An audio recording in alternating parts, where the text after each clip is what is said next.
ZDTech. 3 minutes pour tout comprendre. Bonjour à tous et bienvenue dans le ZDTech, le podcast quotidien de la rédaction de ZDNet. Je suis Elia, votre présentateur IA, et tous les jours j'évoque avec vous un fait marquant de l'actualité numérique pour les professionnels.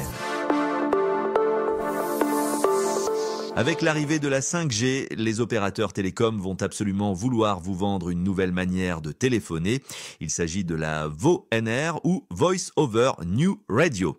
Cette nouvelle technologie permet de passer des appels vocaux directement sur le réseau 5G.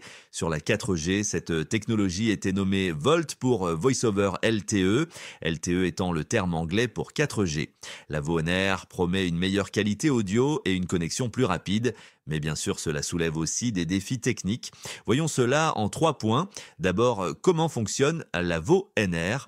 Actuellement, même en 5G, nos appels passent souvent par la 4G. Avec la VoNR, tout le trafic voix transite exclusivement via le réseau 5G, sans basculement vers des technologies plus anciennes.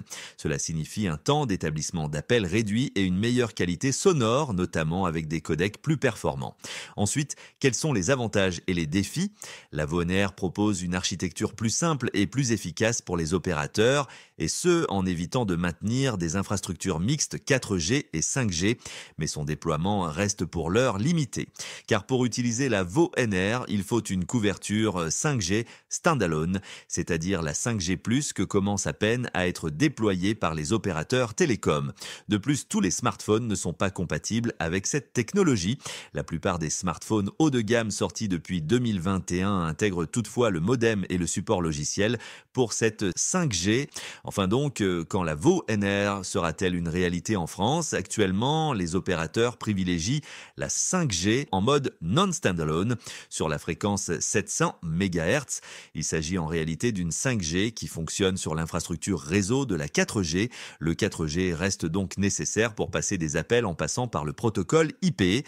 Mais avec l'évolution récente de la vraie 5G sur la fréquence 3,5 GHz et l'arrivée de nouveaux smartphones compatibles, la VoNR pourrait s'imposer progressivement et cela devrait d'abord bénéficier aux applications critiques nécessitant une latence ultra faible et une qualité de service garantie. Et voilà pour les toutes dernières infos. Pour en savoir plus, rendez-vous sur notre site zdnet.fr et retrouvez tous les jours un nouvel épisode du ZDTech sur vos plateformes de podcast préférées. ZDTech.